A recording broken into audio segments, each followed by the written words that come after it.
बुधवार की दोपहर बैहर रोड मार्ग पर मदीना मस्जिद चौक पर आंवलाझरी की ओर से तेज रफ्तार में आ रही कार ने सड़क किनारे खड़ी एक मार्शल को पीछे से जबरदस्त टक्कर मार दी, जिससे खड़ी मार्शल सामने से आतिक भाई के शटर में टकराकर रुक गई। यदि शटर खुला होता तो निश्चित ही जानमाल का नुकसान हो सकता था। वहीं इस घटना में तेज बेलगाम कार सहित मार्शल क्षतिग्रस्त हो गई है। वहीं टक्कर से कार के एयरबैग खुलने से दोनों युवक सकुशल बच गए।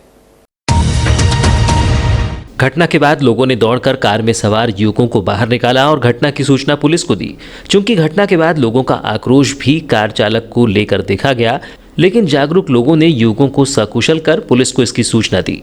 बताया जाता है कि युवकों की गाड़ी में शराब की बोतल रखी हुई थी और युवक नशे में थे, जो आंवलाझरी की ओर से आते समय तेज रफ्तार में वाहन लेकर आ रहे थे, जिससे एक गाड़ी को भी ओवरटेक में कार चालक ने घसीटा मारा है। वहीं राह चलते अन्य लोगों को भी यह चपेट में ले सकते थे, लेकिन लोगों की किस्मत अच्छी रही कि वह इनकी कार की चपेट में नहीं आए। लेकिन तेज रफ्तार में कार चालक मलाजखंड अंतर्गत मोहगांव पौनी निवासी पारस कौशल से कार लहराकर सड़क किनारे मार्शल को टक्कर मारने के बाद बंद हो गई, जिसमें पारस कौशल का मौसी का बेटा जय पिता राजकुमार राठौर भी बैठा था। बहरहाल जानकारी के बाद पुलिस ने दोनों को ही अपने साथ लेकर थाने आई है, जिसमें पुलिस अग्रिम कार्यवाही कर रही थी। प्रत्यक्षदर्शी मोहम्मद नईम अख्तर और शमीम सिद्दीकी की माने तो युवकों की कार तेज रफ्तार में थी, जो बैहर रोड से लहराते हुए अन्य लोगों को भी अपनी चपेट में ले सकती थी, लेकिन लोग बच गए। लेकिन यहाँ कार चालक से कार लहराकर खड़े वाहन को टक्कर मारते हुए बंद हो गई। कार का एयरबैग खुलने से युवकों की जान बच गई। कार में शराब मिली है, जिससे लगता है कि कार चालक नशे में था और नशे के कारण यह हादसा सामने आया है। घटना ऐसी हुई कि बहुत तेज एशियन गाड़ी एक परिवार के साथ बहुत नशे में थे। वो बहुत तेज़ी से मेरे ख्याल से 3 से 4 जगह उनने ठोकते हुए आके जैसे बहुत तेज़ कम से कम 150 की स्पीड में आया और सीधा मार दिया गाड़ी आके यहाँ सामने गाड़ी बोलर। ये मरारी मोहल्ले से मारते हुए आ रहे, बता दो। मरारी कितने लोग सवार थे गाड़ी में? 2 जन। गाड़ी में 2 जन थे, उसकी बीवी थी और वो था। और दोनों को चोट लगी? उसको चोट नहीं लगी, वो बहुत ड्रिंक कर हुआ था और बहुत ज़्यादा। उसको तो यहाँ स्थानीय लोग समझदार थे, कुछ लोग हम लोग सब मिल के उसको बचाए, नहीं तो यहाँ लड़के लोग उसको तरीके से वो कर देते। गाड़ी बहुत तेज़ में आई, करीब 150 से 120 की स्पीड में थी और मरारी मोहल्ले से मारते हुए आया 3-4 जन को, जिसमें हमारे इंजीनियर तौसीफ जुबेन साहब भी बच्चे हैं रास्ते के अंदर में। और गाड़ी लाके ये हमारे असरार भाई की बोलोरो और राजा भाई के घर में ठोस मारे। इसमें 2 व्यक्ति सवार थे और गाड़ी के अंदर में दारू की बोतल पैक वैग है और दारू के नशे में थे ये लोग, जिसके कारण ये दुर्घटना हुई है। क्या ये इकट्ठे फंस चुके थे क्या? जी, ये एयर बैग खुल चुका था गाड़ी का, ये फंस चुके थे। हम लोगों ने मौके वारदात से इनको निकाले हैं। 19 जनवरी की दोपहर बारासिंगी नगर के कॉलेज चौक के समीप मेहंदीवाड़ा निवासी सुचित बांगरे की अज्ञात पिकअप की टक्कर से घटना स्थल पर ही दर्दनाक मौत हो गई। वहीं उसका एक साथी राकेश गोडेश्वर गंभीर रूप से घायल हो गया। घटना की जानकारी मिलने के बाद वहां लोगों की भीड़ एकत्रित हो गई और घायल को 108 वाहन की सहायता से सिविल अस्पताल में भर्ती कराया गया, जहां उसका उपचार जारी है। जानकारी के अनुसार मेहंदीवाड़ा निवासी मृतक सुचित बांगरे उम्र 24 वर्ष अपने मित्र राकेश गोडेश्वर के साथ ग्राम रजेगांव अपनी साली की सगाई के कार्यक्रम में जा रहा था। तभी कॉलेज के समीप एक अज्ञात पिकअप ने उन्हें टक्कर मार दी, जिससे उनकी घटना स्थल पर ही दर्दनाक मौत हो गई। वहीं अज्ञात पिकअप वाहन चालक मौके से फरार हो गया। जानकारी मिलने के बाद पुलिस ने मृतक के परिजनों के बयान दर्ज करने के बाद पंचनामा कार्यवाही कर शव का पीएम करवाकर शव परिजनों को सौंप दिया है। वहीं पुलिस द्वारा घटनास्थल सीसीटीवी फुटेज के माध्यम से अज्ञात वाहन की तलाश की जा रही है। वहीं घटना के बाद एक बार फिर कॉलेज चौक के आसपास सड़क के किनारे फैलते जा रहे अतिक्रमण को लेकर सवाल उठने लगे हैं। कुछ नागरिकों का कहना है कि यूं तो पूरा शहर ही अतिक्रमणकारियों से घिरा हुआ है, मगर कॉलेज परिसर के सामने फैला अतिक्रमण कुछ ज्यादा हादसे का चौक बनता जा रहा है। कई बार इसकी शिकायत कॉलेज के छात्र छात्राओं द्वारा अनुविभागीय अधिकारी को दी गई, मगर उनके द्वारा मात्र नाम मात्र की कार्यवाही कर दी जाती है।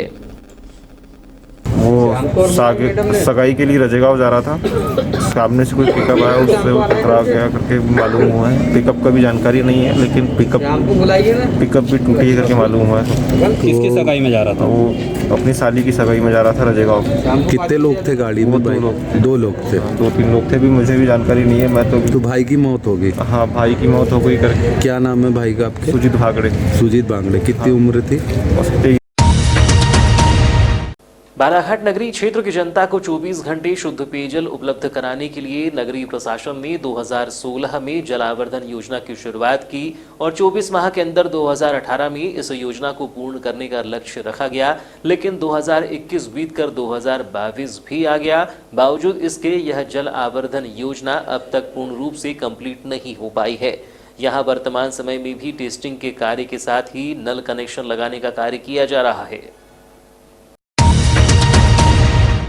नगरीय क्षेत्र के प्रत्येक घर में नल कनेक्शन लगाने और लोग पानी की उतना ही उपयोग करें जितना की उनकी जरूरत है के उद्देश्य से वाटर मीटर लगाने 20 फरवरी 2016 से जलावर्धन योजना की शुरुआत की गई, जिसके तहत नगरीय क्षेत्र में खुदाई का कार्य कर नल जल योजना की पाइपलाइन बिछाई गई और इस पाइपलाइन से लोगों को घरों तक पानी पहुंचाने के लिए वैनगंगा नदी में एक इंटक वेल का निर्माण किया गया, जिसके बाद इतवारी, गायखुरी व बैहर चौकी में पानी की टंकी का निर्माण किया गया है।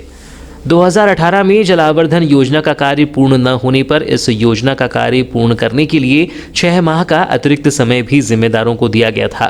बावजूद इसके 2022 आने के बाद भी इस योजना का कार्य पूर्ण नहीं हो पाया है।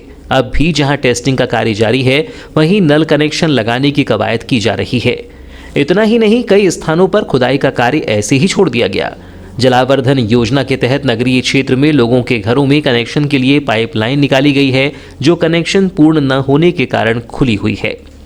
ऐसी स्थिति में नल चालू करने पर इन खुले पॉइंट से व्यर्थ पानी बह रहा है, जो जरूरतमंदों को मिलने के बजाय बहकर खराब हो रहा है। इसके लिए नगरपालिका का अमला कुछ नहीं कर पा रहा है। जलावर्धन योजना के तहत करीब 1800 रुपये लेकर नल कनेक्शन लगाने की कार्यवाही की जा रही है, जिसकी राशि के चक्कर में लोग कनेक्शन लेने से कतरा रहे हैं, जिसके चलते भी यह योजना पिछड़ रही है। कनेक्शन के साथ ही वाटर मीटर भी लगाया जा रहा है, जिससे कि लोग मीटर चलने के हिसाब से ही पानी का उपयोग कर सकें। इसके चलते भी कनेक्शन नहीं ले रहे हैं। 2016 में जब जलावर्धन योजना की शुरुआत हुई थी, तब 17,000 से अधिक कनेक्शन लगाने का लक्ष्य रखा गया था, जो समय के साथ घटकर 13,753 हो गया है और उसमें भी अब तक नगरपालिका सिर्फ 6,000 कनेक्शन और वाटर मीटर लगा पाई है। वहीं अब पानी की बर्बादी को रोकने के लिए कनेक्शन बंद करने की योजना बना रही है। आरक्षी केंद्र हट्टा के अवैध रूप से देशी शराब परिवहन के मामले में बालाघाट न्यायालय के माननीय मुख्य न्यायिक मजिस्ट्रेट दिनेश कुमार प्रजापति ने आरोपी महाराष्ट्र गोंदिया जिले के रावणवाड़ी थाना अंतर्गत 4 गांव निवासी 25 वर्षीय संदीप टेम्बरे को आबकारी अधिनियम 1915 की धारा 34(2) के तहत दोषी पाते हुए 1 वर्ष का सश्रम कारावास एवं 25,000 रुपये के अर्थदंड से दंडित करने का आदेश दिया है। मामले में अभियोजन की ओर से सहायक जिला अभियोजन अधिकारी विमल सिंह ने पैरवी की थी। सहायक जिला अभियोजन अधिकारी विमल सिंह ने बताया कि 8 मार्च 2021 को थाना हट्टा में पदस्थ उप निरीक्षक आशुतोष सिंह को मुखबिर से सूचना मिली थी कि धर्मेंद्र उर्फ धर्मू बिरनवार अपने एक साथी के साथ एक सफेद रंग की टाटा इंडिगो कार में अवैध रूप से अत्यधिक मात्रा में शराब कार में भरकर बिक्री के लिए किरनापुर की ओर आ रहा है। उक्त सूचना पर मुखबिर के बताए स्थान पर घेराबंदी की गई तो वहां पर एक 4 पहिया वाहन किरनापुर से आता दिखाई दिया, जो टाटा इंडिगो सफेद रंग की कार थी। इस कार में बैठा व्यक्ति पुलिस को देखकर भाग गया, जिसे हमराह स्टाफ की मदद से घेराबंदी कर पकड़ने का प्रयास किया गया, परंतु वह व्यक्ति अंधेरे का फायदा उठाकर वहां से भाग गया। मौके पर कार के चालक संदीप को पुलिस ने पकड़ा था, जिसकी सहमति से कार की तलाशी लेने पर उक्त कार से कुल 171 लीटर देशी प्लेन शराब बरामद की गई।